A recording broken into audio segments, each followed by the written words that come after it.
This is basic civil defense information from the Department of Defense, Office of Civil Defense, Washington. How much time do we have? Minutes, days, months, years?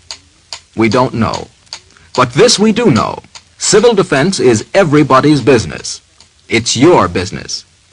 Recently, Millard Caldwell, Administrator, Federal Civil Defense Administration, said, "Our danger at home is fixed and constant. Right at this moment, every major city in the United States is within reach of Russian bombers.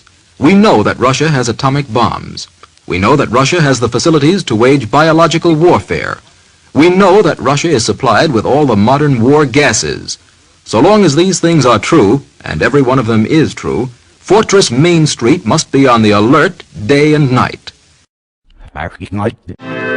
Bomb, bomb, hydrogen bomb. Bomb, bomb, hydrogen bomb. It's a big loud noise in your ear gone.